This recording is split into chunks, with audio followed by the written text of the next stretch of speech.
Seahawks fans, wherever you may be, thanks for listening to the show. Join your hosts, Bill Alvstad and Keith Myers, as we talk Seahawks football.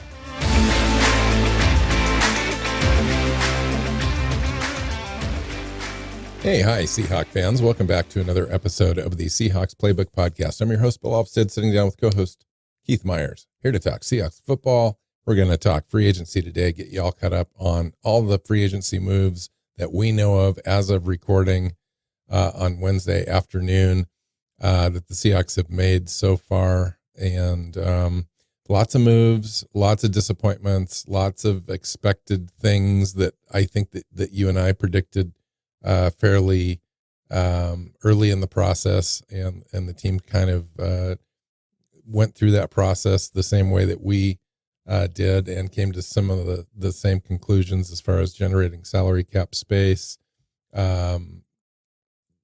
releasing players we thought that they were going to release, and then kind of just taking a fairly conservative approach in free agency. Even though they generated a lot of caps money, they focused on retaining a couple players that they already had under contract last year, brought them back, and move forward with a couple of signings outside of the team.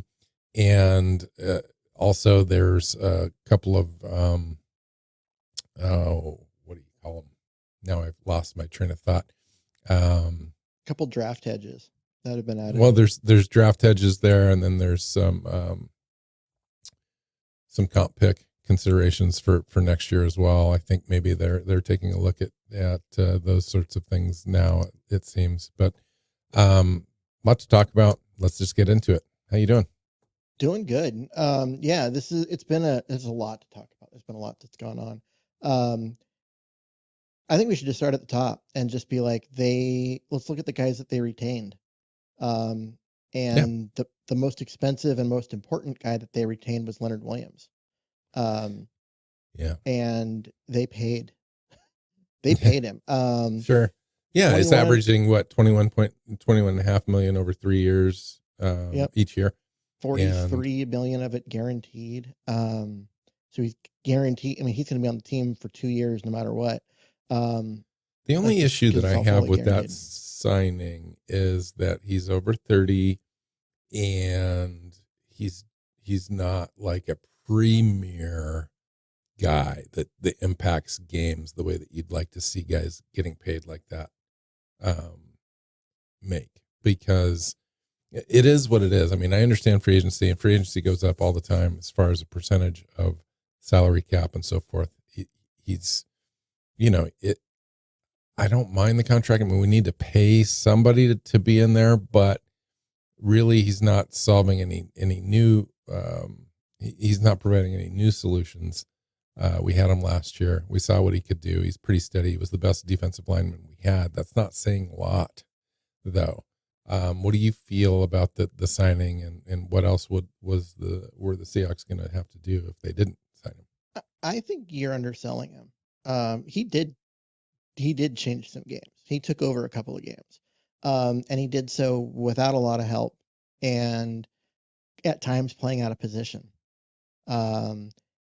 I think this is a great signing. I think this is a very, very good player who has a couple of good years left in him. And so they're paying him to be great. Now, he doesn't put up sack totals. That isn't who he is. But he is incredibly disruptive in the middle, more disruptive than any other lineman that Seattle has had in since Michael Bennett. And I think you pay for quality, and he's definitely quality. I like the signing overall. I just look at 21.5 and go, oh, they didn't have that much to begin with. But the truth is, a lot of that, once we get the full details, will be pushed out into years 2 and 3. So it's probably fine. Yeah. I would think that his first year cap hit is probably going to be close to 10, which is great. We had about 50 going in.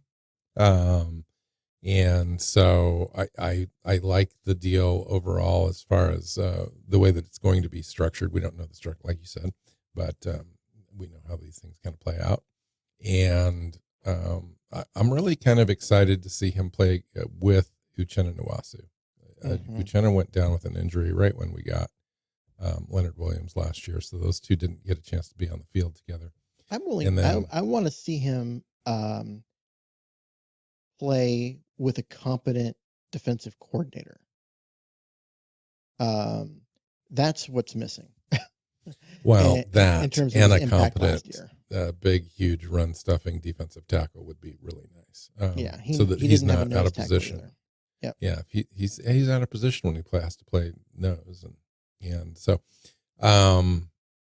in fact, DJ Reader's still out there, one of the best true defensive nose tackles on the market. I'm surprised Seattle really hasn't jumped and gotten one of those guys, because in the draft it's hard to get a guaranteed guy that's going to come in and be able to disrupt you right away.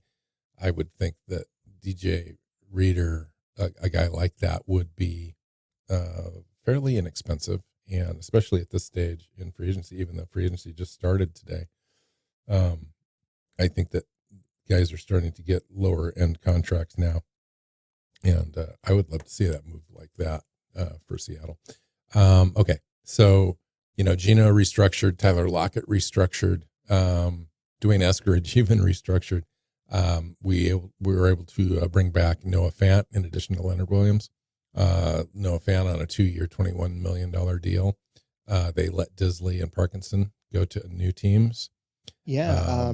So Fant's contract at $10.5 million average seems like a lot. Then you look at Colby Parkinson, who got 7.5, and Will Disley, who got 4.5. Remember when I said that Disley's skill set just doesn't get paid as much as there it is. Right. I mean, of the three tight ends, Seattle's decided that Fant was the best, most valuable, and they paid to get him, and they let the other two walk. I don't disagree with that choice. I really don't. Yeah, I agree with that, and we'll talk about it in a second. Seattle picked up another tight end as well to kind of complement that. Artie Burns came back probably on a 1-year minimum deal, just as he's played the last couple of seasons. I'm not sure exactly why he did. Somebody must have saw something that they wanted to have with this new scheme and new regime coming in, and likely just a veteran presence back there in that fairly young defensive back room. Seahawks additions. Let's talk about some of the free agents that Seattle got that was outside of the organization. Center Nick Harris, who was a backup in Cleveland. In fact, Justin Britt's backup is going to be now the backup to Oluwatimi, probably. He's got a 1-year, $2.5 million deal.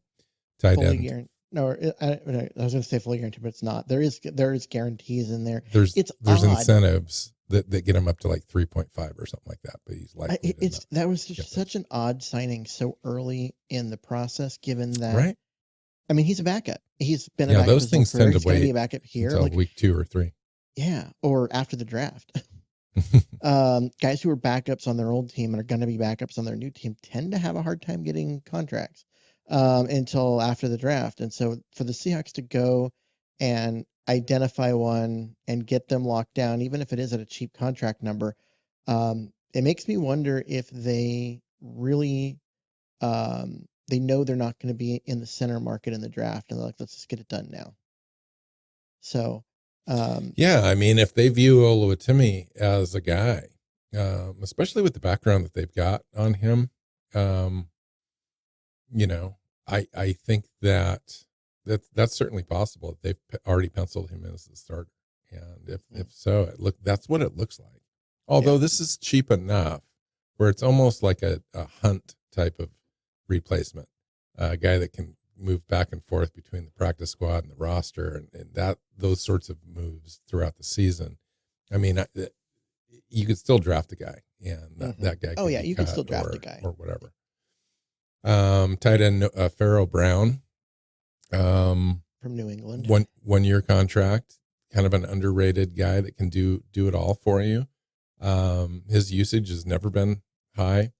He's got skill sets, and when you take a look at the advanced stats, he's always, one of the better tight ends out there as far as grades go and so forth, but just hasn't really ever produced. So I like the signing. I imagine it's probably going to be for a couple $1 million. Haven't seen the details on it yet. 1 year, 3.2 million. We don't know how much guaranteed, and how much was signing bonus in that. That's the number is 3.2. I don't mind it. I mean, it's not exciting.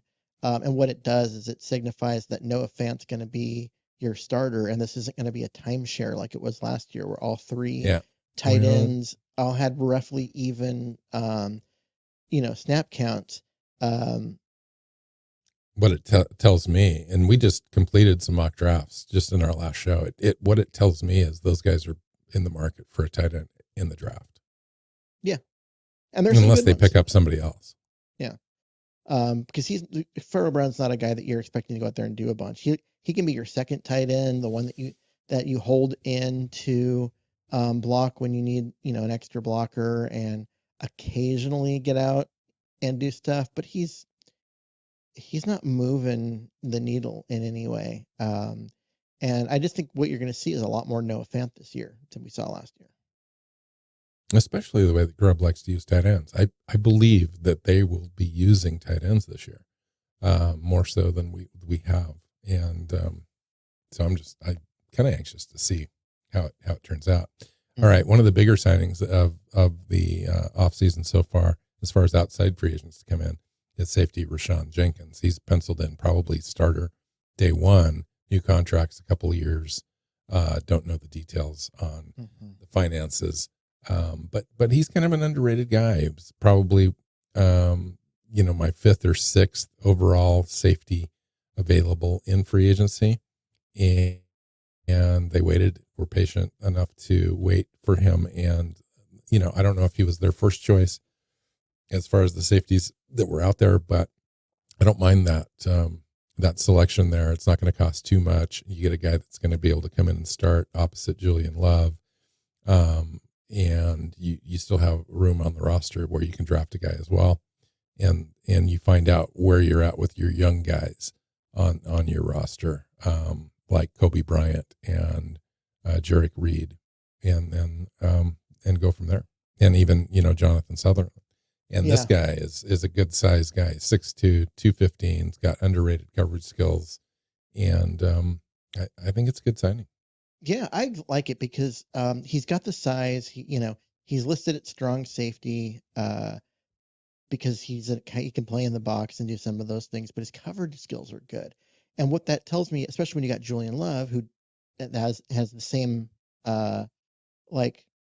same description. He's a guy they're gonna do what McDonald likes to do with the safeties, and that's disguise stuff. Sometimes one guy will be back, sometimes the other guy will be back, sometimes both guys will be back. They'll move people around, they'll make it hard on opposing quarterbacks by having guys and be in different positions and not have it be the same every time. I like that. I schematically, I think that is a massive improvement. And they needed guys that could do it. And that's why I think that they went and got Jenkins, is that it gives them someone that they know they can plug and play with McDonald's defense, along with Julian Love. I agree. I mean, I totally agree. And it makes a lot of sense when you got Quandre Diggs and Jamal Adams off the roster. And now you're going to go into this season with Love and now Jenkins as your starters.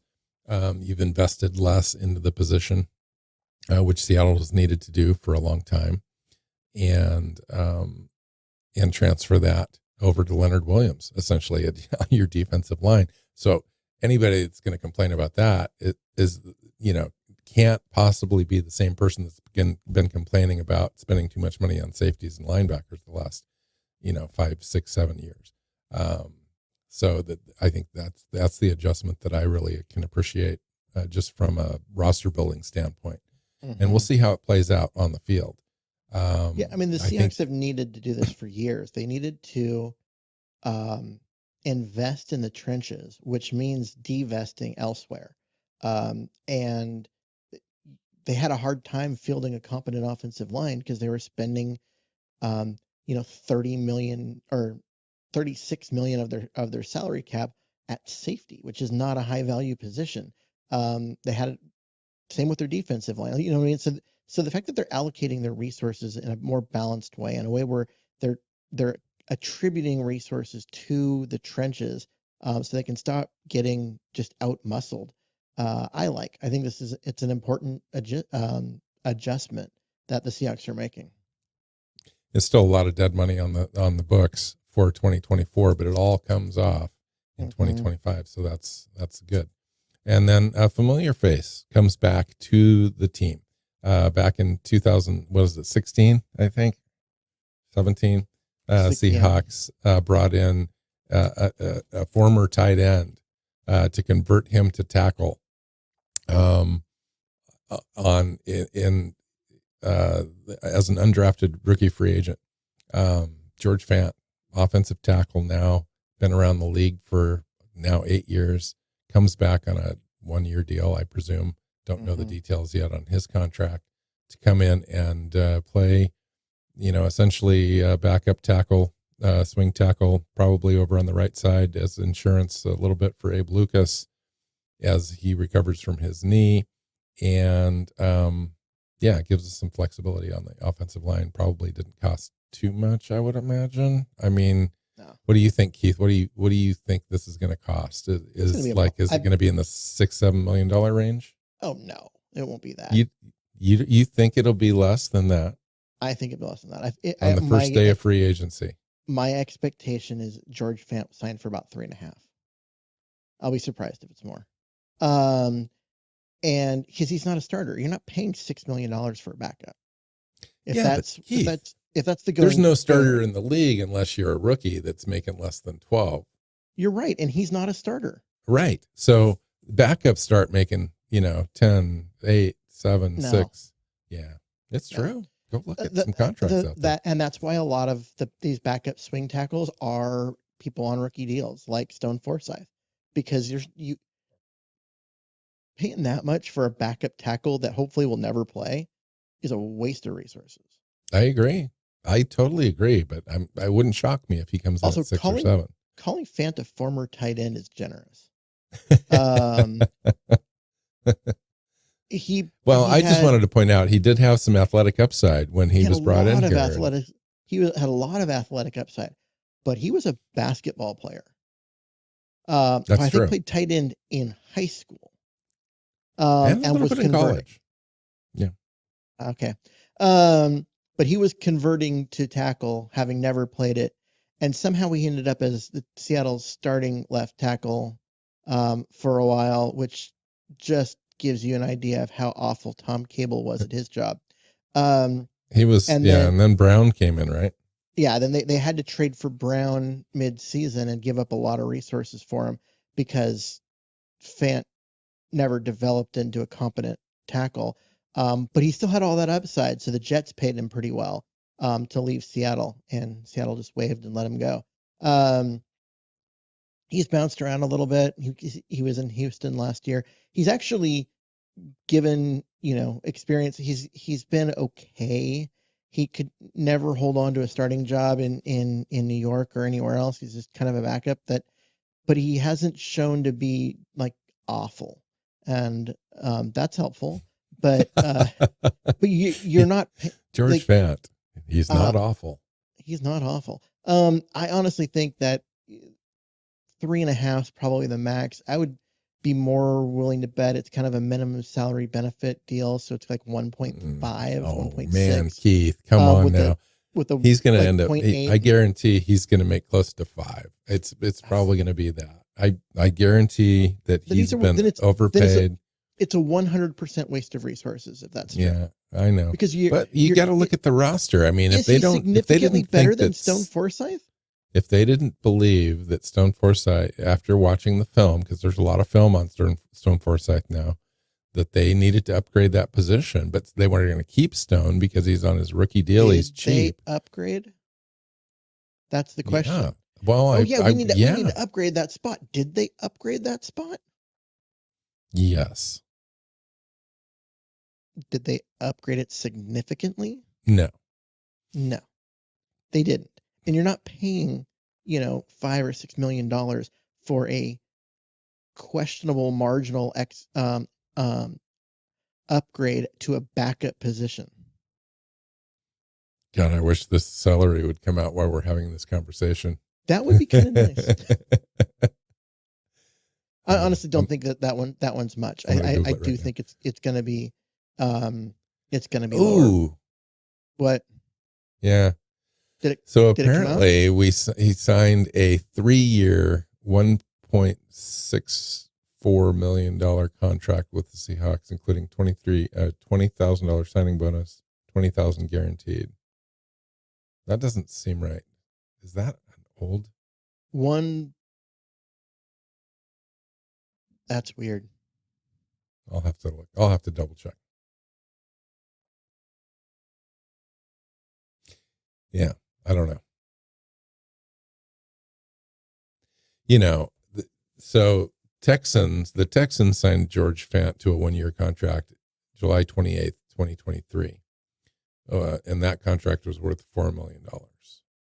That was after the Jets paid him a 3-year, $27.3 million contract and $13 million guaranteed. The Jets signed him to be a starter, and he kind of played himself out of that position. And Houston did not sign him to be a starter, but he came and played.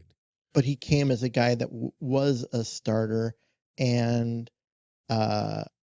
offered a significant so $4 million and that was max value. So I would imagine Seattle's max value contract is probably going to be $5 million, and it's probably going to be like so you went the wrong way. 2.5 million guaranteed, maybe, or 2 million guaranteed, or something like that. So 2 more years of him not playing means his salary will go down, not up. I don't know what his snap count was last year. Do you? I have no idea. I don't. I can look that up. I actually have access to that. Okay. So.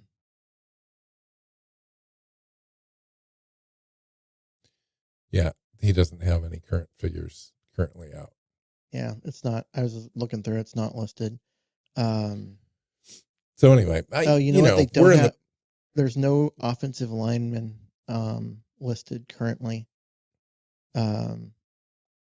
As far as snap counts. Yeah, so I would imagine it's going to be somewhere in between us. It's probably going to be in a $3 million range with the potential to get to 4 or something if he ended up being a starter for some reason and played a lot. But anywho. Okay, so let's go over the unrestricted guys just for a second. Evan Brown's still out there. Phil Haynes is still out there. If we want to get desperate and go sign either one of those two guys to come in and play guard for you. Damian Lewis signed with the Carolina Panthers, 4 years, $53 million, so about $11.5 million per year. Damian Lewis, Jason Peters still out there. Drew Lock, you'd mentioned it, I think, to me before we recorded, signed with the Jets, 1 year, $5 million, fully guaranteed. We don't have a backup quarterback now, so that kind of changes things a little bit. If you want to talk about guys impacting the way that Seattle now has to adjust its roster, that's probably one of the bigger impact guys. It's a backup, but nonetheless, there's not a lot of options out there. We can talk about that in a minute. DJ Dallas signs with the Cardinals on a 1-year deal. Noah Fant re-signed with the Seahawks. Kobe Parkinson signs with the Rams, 3 years, $22.5 million, $15.5 guaranteed. That's a good contract for Kobe Parkinson for very limited production over 3 years. But a lot of upside there. A lot of upside. Yep. Jordan Brooks signing with Miami Dolphins, 3 years, $30 million. You said his APY was close to 7.5 or 8, something like that. So Brooks' 3-year contract is for 26.25. Okay, I had the $30 million figure, and I got that, I think, from ESPN, but it could be off. Sure. Yeah, well, I'm getting that. I think that was like estimated, and there might be incentives in there that can push him to that. But this is his base. At 8.75, the Seahawks should have re-signed him. We don't have any linebackers on the roster except for John Radigan, who has a tender for a right of first refusal. Yeah. And that's it. And that's it. That's it. And we were talking like we're gonna have to let Brooks walk if he's gonna get 13 on the open market. He didn't. He got 8.75. They should have re-signed him for that, especially when they missed out on Patrick Queen, I agree. who went to Pittsburgh. That letting Jordan Brooks go, that makes no sense. I mean, the only thing I could say is did Brooks want to go play somewhere closer to where he calls home, and therefore he It is wasn't a as two-way interested. street, But free agency. yeah, so it's something like that. But if 8.75 was what it took to get Brooks on keep him on the roster, they should have paid that. I agree. There's a lot of people out there that say, well, Jordan Brooks is just a stat guy. Yeah, he's tackling, but is he really good? Yeah, he's good. I mean, he is. He's solid. And he's got some experience calling your defense and so forth. Now we're either looking at a rookie out of the draft, or we're looking at a kind of a no-name free agent person to come in, or potentially a trade or something like that, which is crazy considering he was there for the taking. Devin Bush still out there. Bobby Wagner just signed a couple hours ago with the Washington Commanders, reuniting with Dan Quinn on a 1-year deal. Bobby goes to the Commanders. Now, that could have been another situation where Seattle falls back on somebody like that. That option's now off the table. Wouldn't have been the best option, but it wouldn't have been the worst. And an 8.5. So he's making about the same as Brooks for what's guaranteed. I think it was like $5 million guaranteed with incentives to get up to 8. Yeah. Mario Edwards Jr. Still out there. I wouldn't mind Mario Edwards. I thought he did a fairly decent job last year. Artie Burns returns. He did okay at the beginning of the season, and then after about mid-season, he might as well not have been on the roster. You didn't hear from him again. Artie Burns signs a 1-year deal to come back and be on the bench for the Seattle Seahawks. For the third straight year. Restricted free agent. So Jake Curhan did not get tendered. Michael Jackson did. Original round tender, which was a 5th. John Radigan has a tender right of first refusal. Outside linebacker Darrell Taylor. They are re-signing Darrell Taylor beyond just a tender. They are extending him. And I'm not sure what that looks like yet. That was just announced before we pushed record, and terms of the deal have not yet been disclosed. So I do not know, but he's back in the fold. I don't know exactly what that means, but I will say this. Darrell Taylor has been kind of maligned. Started out being drafted, rightly or wrongly. He was not ready to play in the year that he was drafted, and so that really hurt him, set him back quite a bit. Yeah, he missed the whole year with a broken leg. Came back and just kind of struggled to fit in a little bit. Showed some flashes on the pass rushing stuff, and then really kind of, I thought, had a good year, his third year, and 9.5 sacks.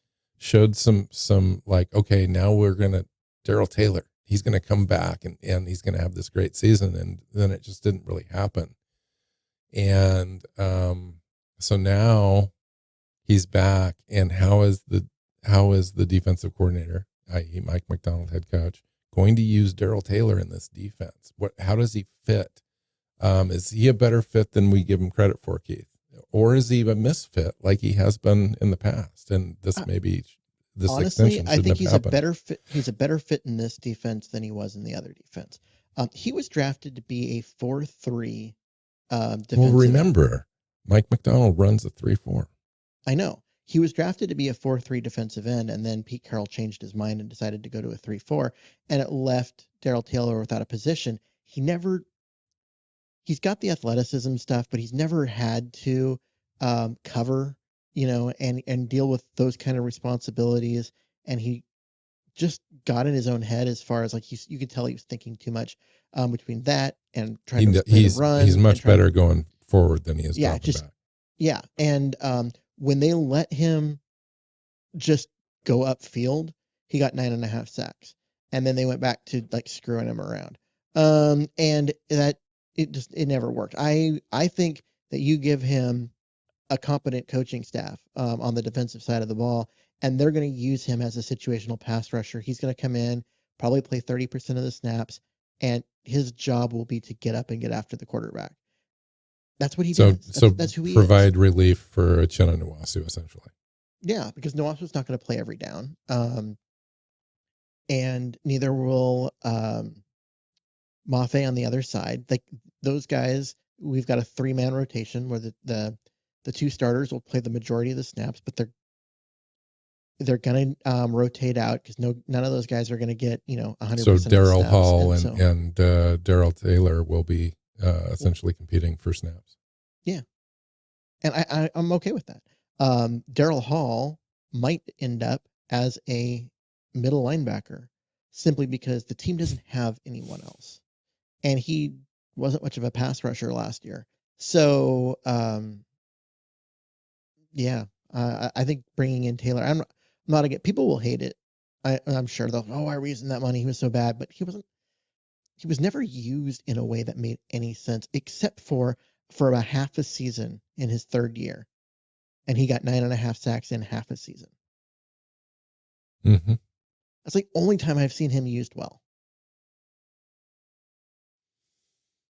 Yeah, I'm excited. I mean, I really am. I think that he's got a lot of upside. He really does, especially if he can become motivated and a new staff and a new surroundings, new contract. The team went out and extended him. He didn't get the 5th-year option on his deal, or not the 5th-year option. What am I thinking of, Keith?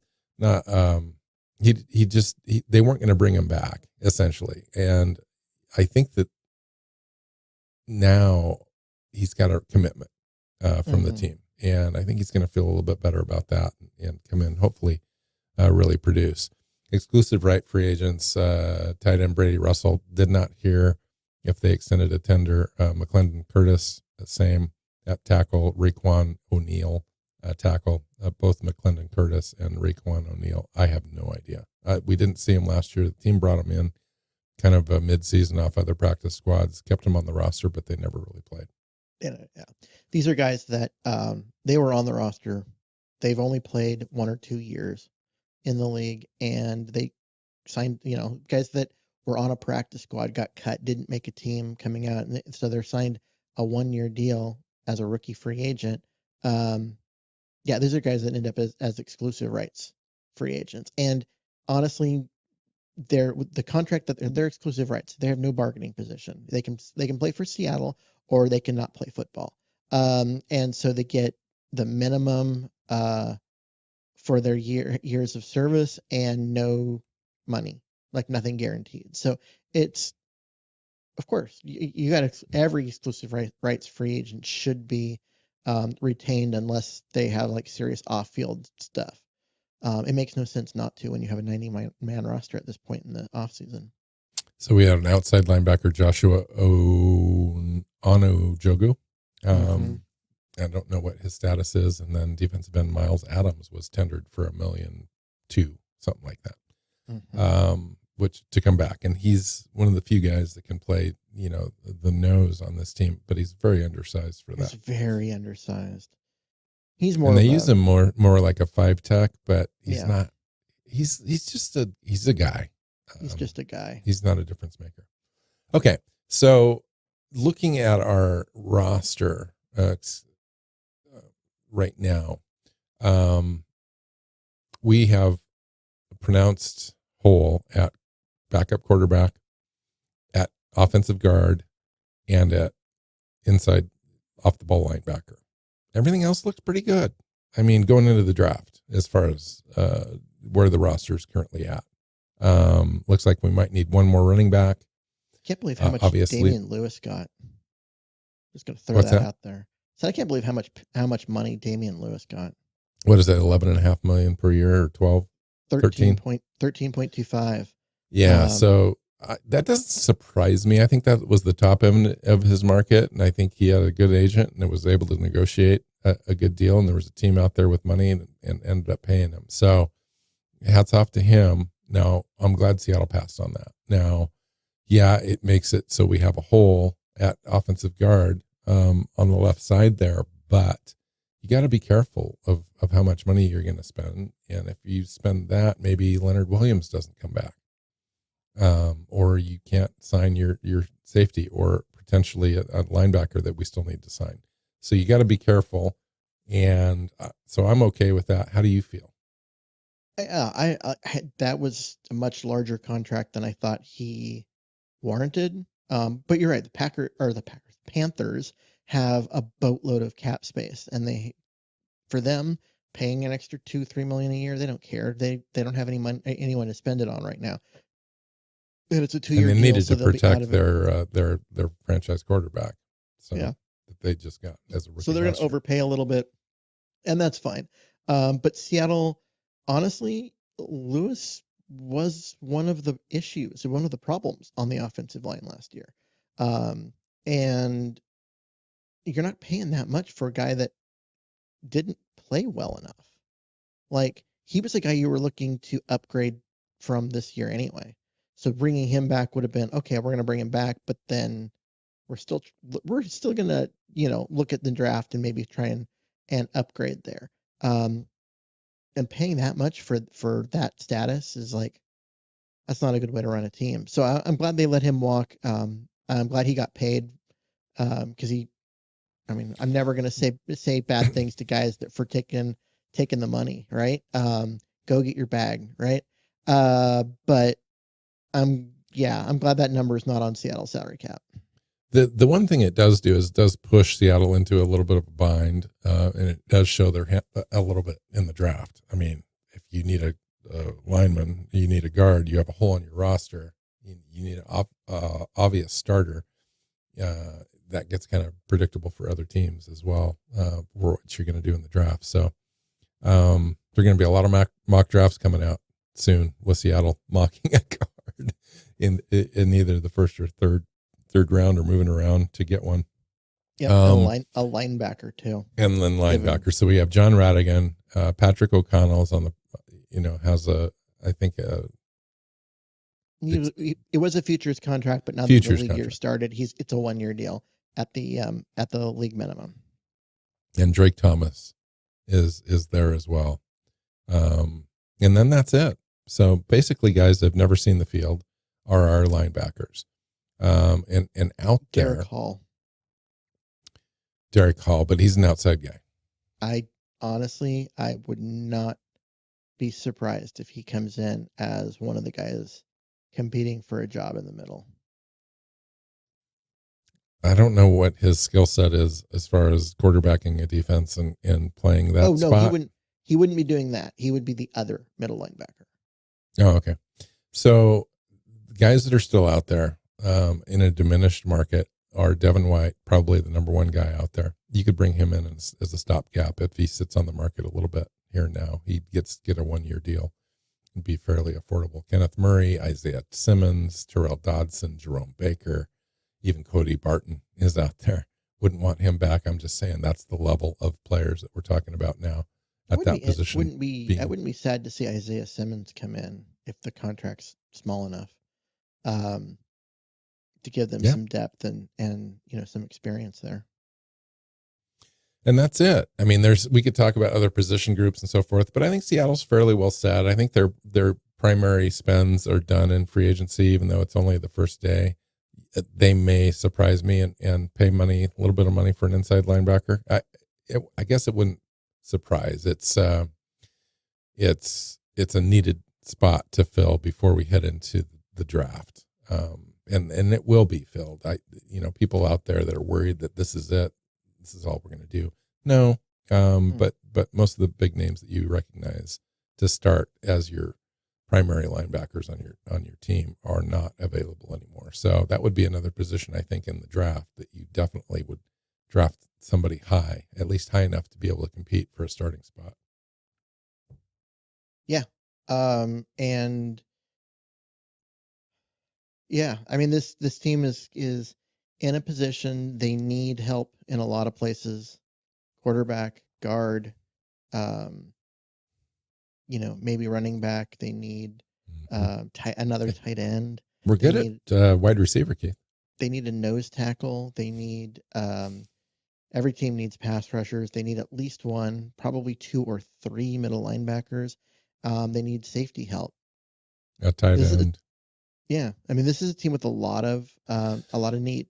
So let's see. talk about this for a second. So based on what you saw the team do leading up to free agency, you saw them make some roster corrections as far as salary to create salary cap space.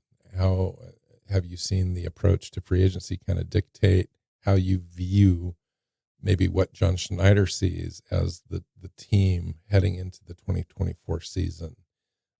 It seems like it's a little bit more of a rebuild than I even thought it was, just even 6 weeks ago.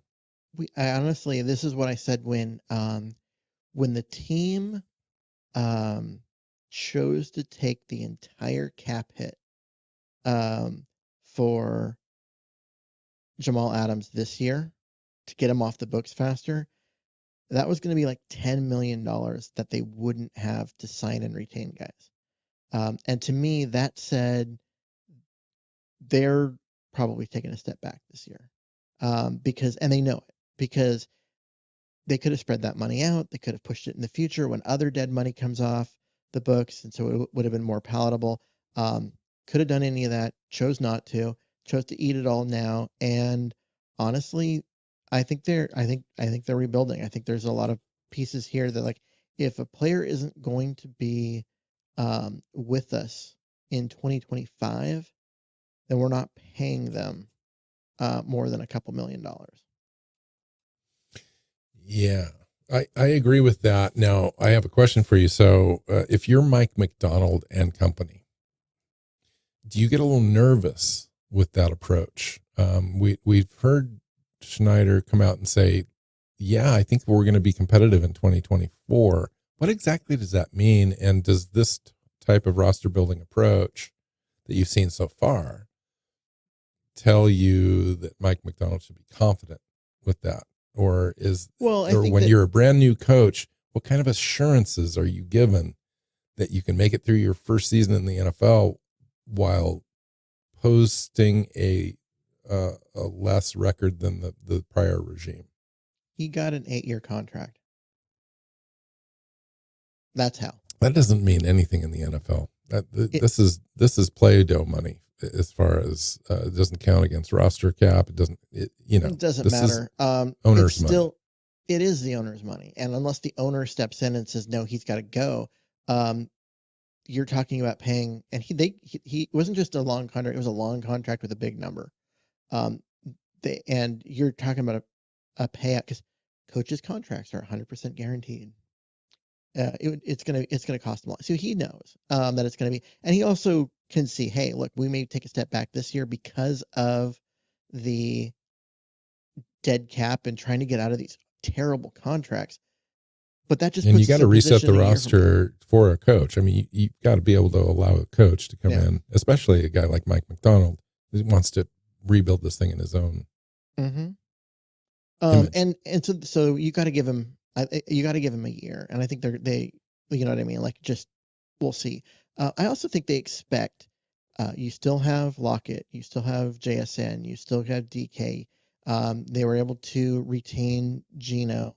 They still got the 2 running backs, right? I think they think they're going to be competent enough on offense to compete, and they feel they're going to be better on defense simply because they have a competent coaching staff on the defensive side of the ball. And they're going to get more out of the same players for the most part. Okay, they got to replace Jordan Brooks, and that's kind of hard to do. But honestly, Diggs and Adams were terrible at safety. So, and Julian Love was not very good for the first half of the season, and then he turned things around at the end and actually played really well. But they're okay, you got to replace those guys, sure, but you could hire, sign replacement level guys just off someone's practice squad and get the quality of play that you got from them. And so I think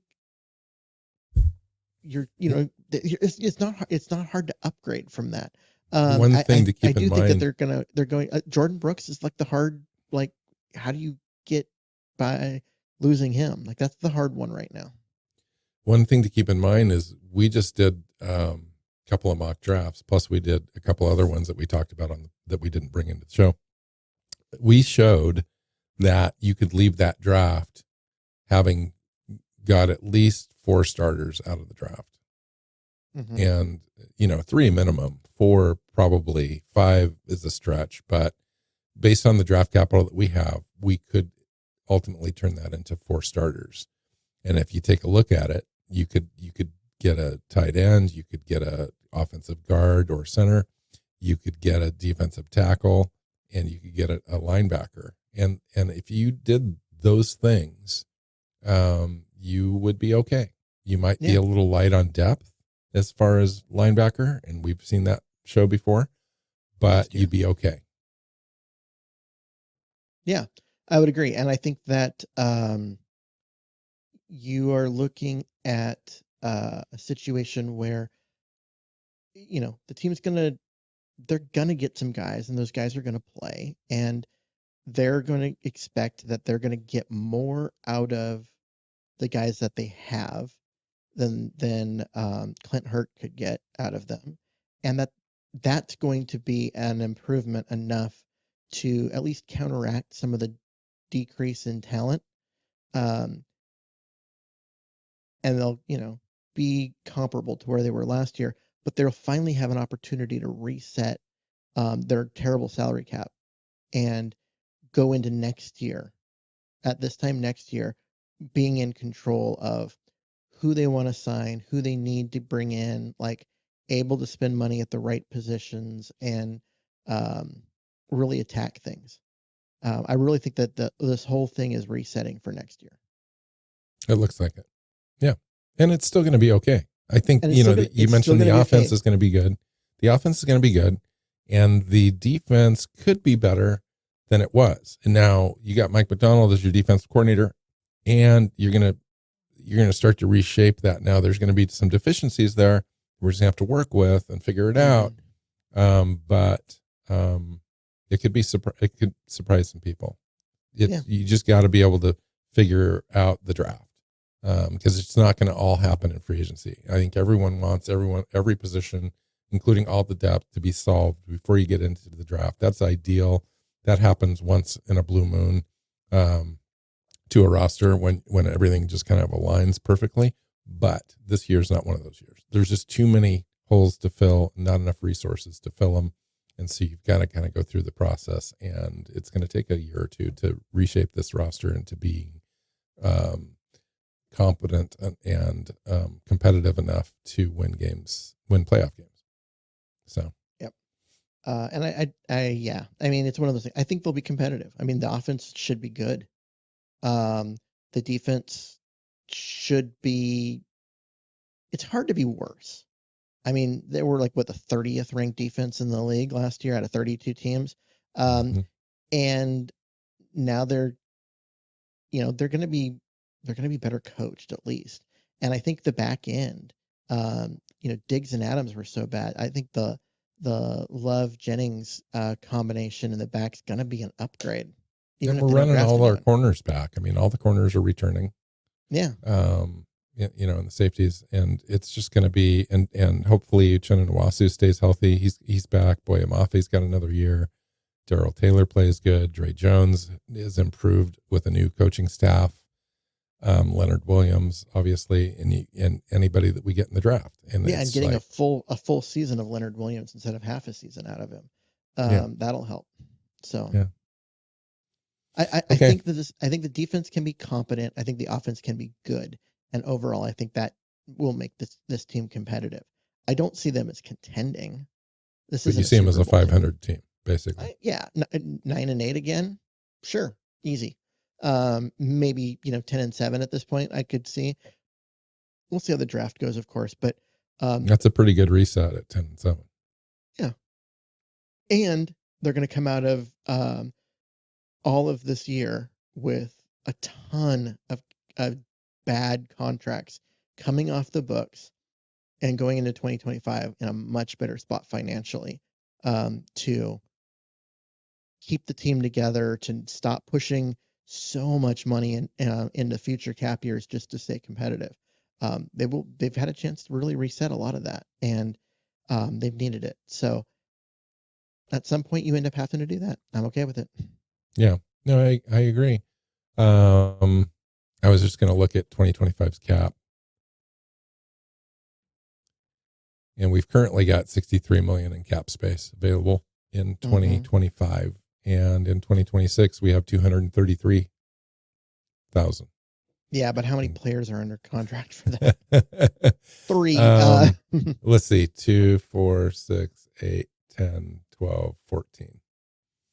Yeah, 14 players under contract in 2026. So we've got a lot of space. So you're right, really, though. Count. But if we make smart decisions this year and then next year, we could be looking at a significant upgraded roster, because we've got a lot of players that'll be entering year 3. So there's going to be a lot of young players on the roster. So we have a real chance to compete in 2025, 26. So we'll see. Anyway, let's get out of here. You can find Keith on Twitter at Myers NFL. You can find me at NW Seahawk. The show is Seahawks Playbook Podcast on your favorite podcast platform and our own YouTube channel, and hit that subscribe button when you find it and share it if you like it. So until next time, go Hawks. Go Hawks.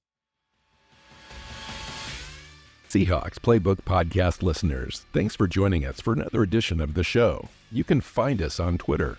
Bill is at NW Seahawk, Keith is at Myers NFL, and the show is at Hawks Playbook. You can listen and subscribe to the show at SeahawksPlaybook.com.